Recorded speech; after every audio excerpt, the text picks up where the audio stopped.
Bom dia, minha gente, bom dia. Tô aqui devedora, porque a semana passada eu tinha prometido para vocês que eu faria um bate-papo para a gente falar um pouco como a gente ajuda o nosso cliente quando estamos atuando em RH estratégico. E acabou que eu não consegui fazer esse bate-papo. Tô aqui para cumprir essa promessa e para começar o nosso tema de outubro, que é planejamento e desenvolvimento de carreira. Então vamos começar com dicas para a gente ajudar o nosso cliente interno ou externo quando ele vem nos procurar para um apoio em RH estratégico. Nós falamos um pouco disso no mês de setembro, falamos um pouco sobre como a gente consegue trazer respostas para esse cliente, né? E a primeira questão muito importante é você estar aberto, de escuta muito aberta, atenta à necessidade desse cliente, que nem sempre é uma necessidade declarada. Às vezes, ele fazendo o pedido, ele reflete e percebe que talvez ele tenha que reconsiderar alguns pontos. O primeiro passo para a gente ajudar efetivamente e colaborar com o resultado desse cliente é você conhecer a realidade desse cliente.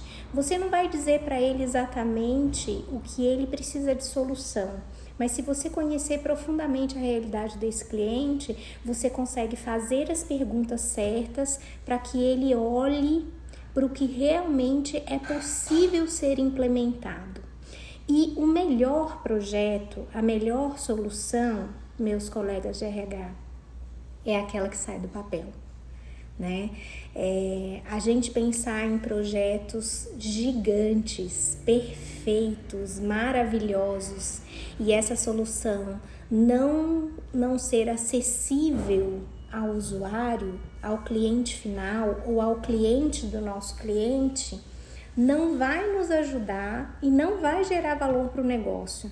Então, muito mais vale aquela solução que você cria de uma maneira mais simples e mais aderente à realidade, dando um primeiro passo para o processo de transformação, do que aquela solução perfeita, gigante, master, mas que para ela sair do papel, ela precisa de tanto esforço que no meio do caminho o impacto que ela vai causar é extremamente reduzido.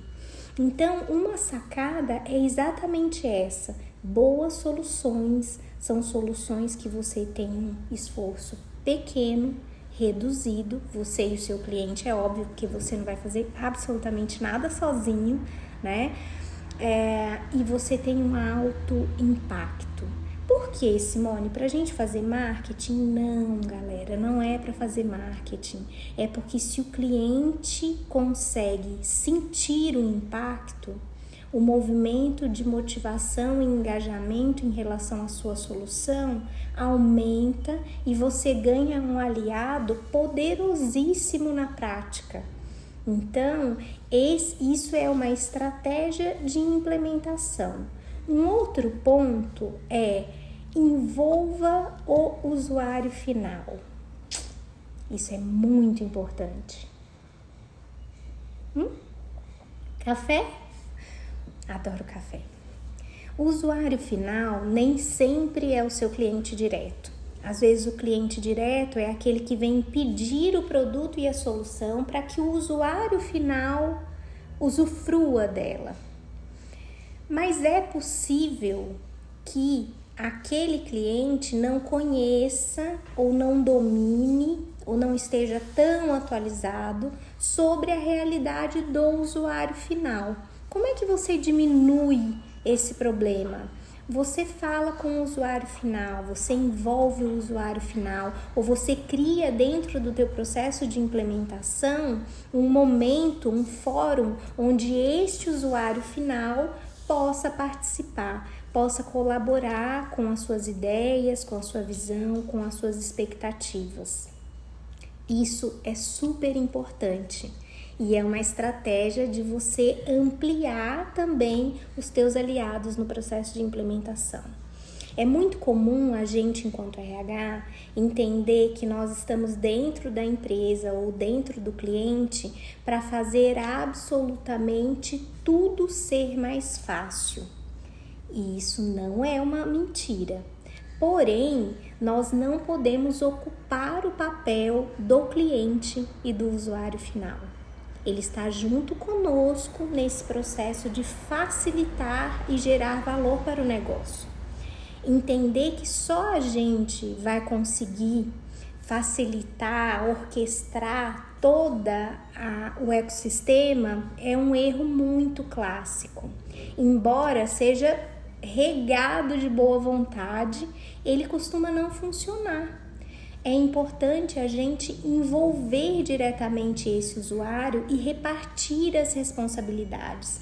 Muitas vezes a gente pensa que criar um fórum com reunião, controlar alguns tipos de dinâmicas e processos, acompanhar muito de perto essa rotina de geração de valor, de criação de solução, de interação e preocupação, senso de dono em relação ao negócio, é o melhor que a gente pode fazer.